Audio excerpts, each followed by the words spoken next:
This is Footy Talk, your place to get the latest news, interviews and analysis from the world of AFL, and joining us every Tuesday. But this time it's a little bit different because he's in studio.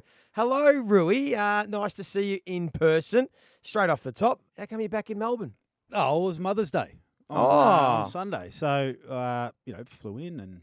Did you surprise your mum, or did she know you were coming? No, she knew. She was onto it. She knew I was coming, but it was lovely to be able to walk in the door, have some lunch, and spend the day together. So no, we've got a couple of meetings this week as well, Joey, down in Tassie, in and around some stuff happening down there for work with PMY, the company that I'm doing a bit of work for, and then back out on Friday. So quick little hit and run trip. Nice to have lunch with dinner with you last night.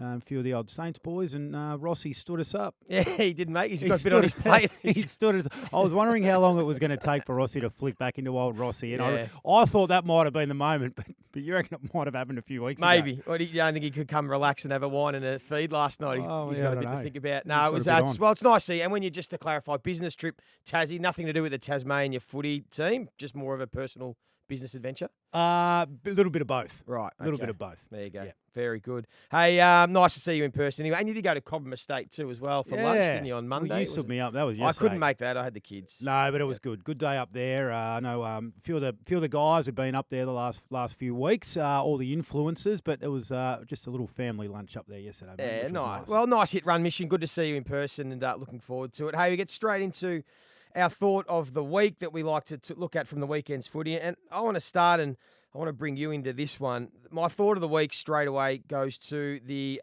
particularly the Fremantle Football Club, but also the Giants, for the ability for those players to play with the passing of Cam McCarthy. The shock news that they found out on the Friday that a teammate of theirs and a friend to a lot of theirs had passed away 24 hours before they played. We saw some scenes that were quite heartbreaking, to be fair, to watch some players in tears before they had to go out and play footy. I wanted to bring you into this because you had a personal experience with your sister, Maddie, passing away a couple of weeks before the opening season. What year, 2014? 2015. 2015. Yep. Can you just talk us through a little bit what it would be like, especially in these circumstances where a bit more of a younger life and a shock as opposed to a grandparent or something passing away? That happens to everybody. But in that situation, trying to play football with a heavy heart, how that goes? Well, I mean, you're compromised at the deepest level. I think as a person and as a player. I mean, we talk a lot about the ability for players to be able to compartmentalise, personal issues and get out on the field and play. But I think it's, something like this, and having, speaking from personal experience, it strips away a little bit of the edge, I found, and that's sort of all I can relate it to. And looking at Alex Pearce and Nat Fyfe and the emotion of those guys, it's what we talk about as players, being able to flick the switch. It's really hard if you haven't prepared properly to just go out and flick the switch into, absolute beast competitive mode. And I think we saw that from the Fremantle guys on the weekend. As much as you can say, it's 2 hours, we can focus, we can do the job, we can do what we need to do. It is a very, very difficult thing to do. And, I had time to prepare after Maddie passed away for my first game of what was the first game of the season, and to lead the boys out and do all of that sort of stuff. But looking back on reflection, and I brought you into the tent a little bit. I was really compromised in terms of that edge, and a bit of it had come off, and I think that's human nature. And certainly don't hold anything against the Fremantle Football Club, or what were they going to do? Because I think there were so many players that had relationships with Cam that they, everyone was going to be compromised. It's just one of those, unfortunate situations where the show must go on. There's a game of footy that needs to be played, and the players are human. Yeah, and there was certainly some Giants players as well. We saw some scenes, Lockie Whitfield and Josh Kelly, particularly those guys, because when you first come through and get drafted with players, that's also quite significant, the bond you have with those guys, even if you don't stay in touch as often as you did when you played. So there were two teams that were certainly affected. But yeah, thank you for sharing that. What about you? Where are you thinking with your thought of the week after the round 9 footy action? Yeah, well, the Bombers have been a huge story all year, really, haven't they? With the Essendon Edge stuff, where I thought everyone went a little bit, over the top early in praising it, because then we saw some games like the The week after the Sydney game or whatever, where they didn't step up. But I'm talking more internally now at Essendon. So you've found yourself in a position on the ladder where you're right up there. They should win their next couple. And particularly after the last 2 weeks, where they match it with a red-hot Collingwood, who look back. That's the narrative about the Pies. And then one of the form teams of the competition that have looked really good this year. I mean, they completely outclassed the Giants. I just wonder now internally where they find themselves on their ladder. They're a really good thing to lock up a top 4 spot.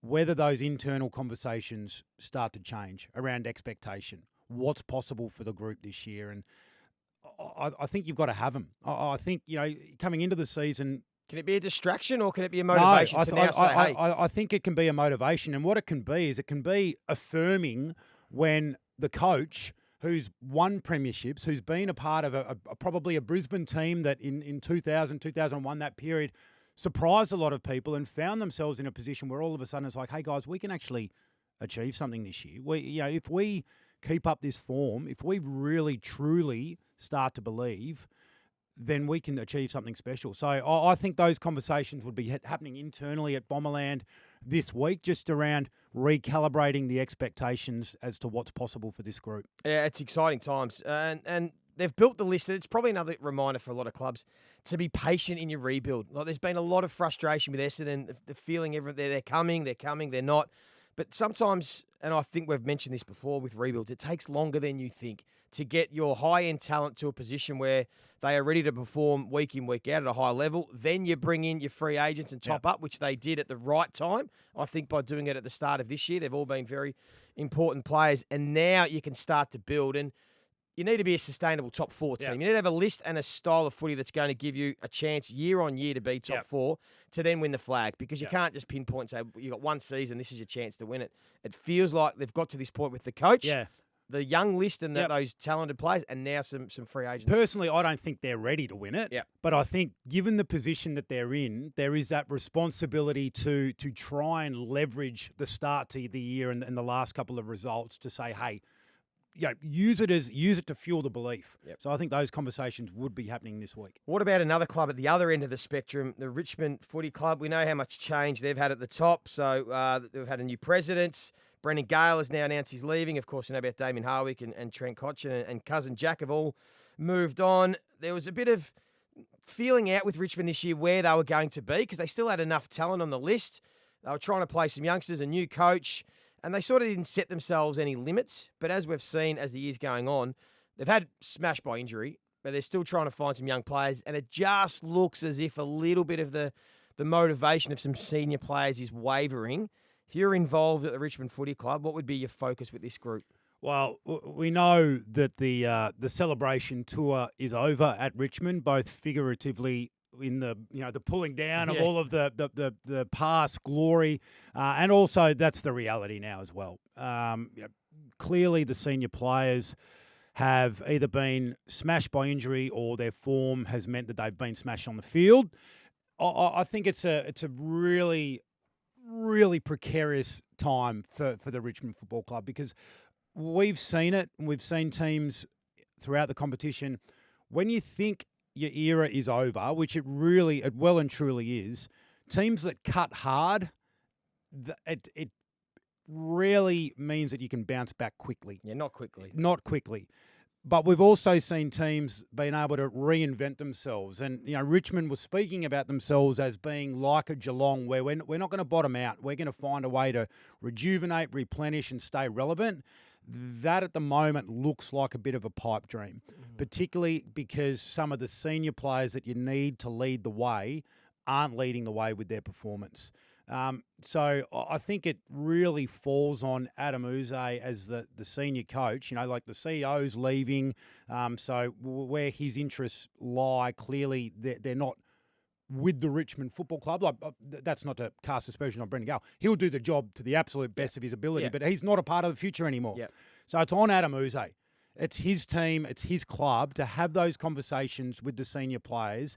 They might be really, really difficult, and you might lose one or two, but you've got to find a way with those senior guys to reestablish their purpose. because their purpose right now is not about winning flags, which is a really jarring adjustment for players that have been used to success over the last 5 years. But you've got to have the honest conversation with them about, hey, if you want to be a part of another go, like Joel Selwood was, like Tom Hawkins has been a part of, where they've won a few and then they've come again and they've won a few right at the end of their careers. If Nick Vlastuin, if Broad, if Graham, if they want to have that sort of success again and end up winning 4 or 5, well, then they need to be the ones guiding and nurturing this next wave of players coming through, and not, turning up their toes because they're not relevant right now. Yeah, tricky situation for Richmond. We'll keep an eye on them. Hey, one other club we have to chat about is our boys, St Kilda. Really struggling at the moment, 3-6.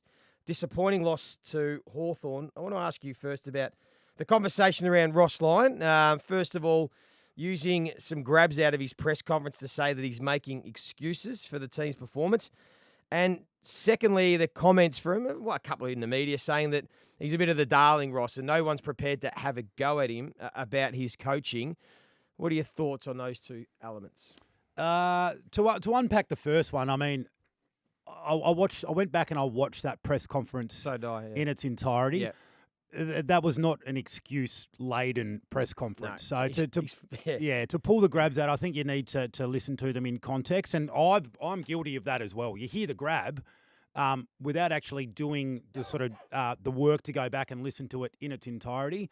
That's on us as media people, and we're the ones selling the message to the public. So I think we need to be a little bit careful there. Ross has never been an excuse-driven coach, but I think the pressure at the moment on the Saints is absolutely justified. They've had some close losses, yes, but so far it's been a really disappointing season. And for me, it's the lack of cohesion up forward that I think is absolutely killing them. So some players, we spoke in depth about Max King last week. Another really disappointing performance. I'm concerned about his lack of craft and ability to find a way, when players are either taking his run or sealing him in to get on the end of it. And some of the young players that we expected a big bump from this year are not in great form. So they've got some work to do. Yeah, they certainly do. I think the midfield too's been a big issue. It's one-paced. And they're aware of it. So you can take this. Does that affect the forwards though? The ball movement and the midfield's inability to break away and get some really clean, good looks that they haven't been able to generate.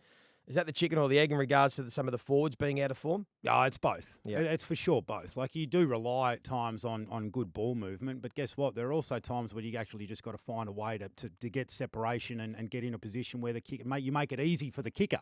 So I think it's both. Yeah, and I think, to be fair, when you talk about Ross Lyon and has he been the darling, or has he been copying enough feedback? Well, last year it was pretty hard to do because he coached the socks off the group to get them to a final last year, and then this year. And I think Ross has been very honest with where the list is at. I mean, he said last year was a year of exploration. This year, he's and even the back end of last year, he's mentioned a few times that the list has got some serious gaps in it and the talent, so they need more. So it's interesting when they go back and play grabs from Andrew Bassett saying the list should be in a better position rather than taking the quotes from what the coaches actually said all through last year and the start of this year is interesting. But no doubt they've been disappointed. They would like to be performing better, and they've got a big game against the Fremantle Dockers this week.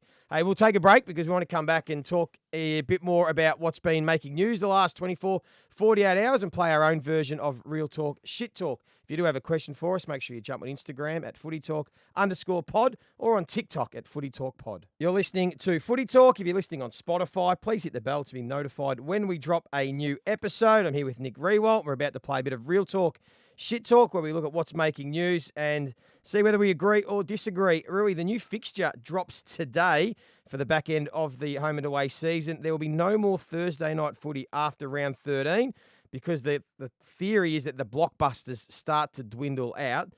From next year, should we be having Thursday night, or we should be having Thursday night footy every week for the whole season? Yeah, real talk.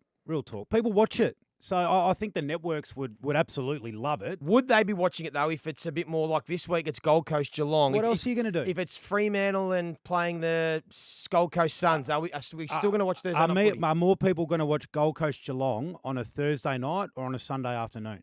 Thursday night. Yeah, exactly. So you're going to get more eyeballs on the game. You call it on a Thursday night, would you?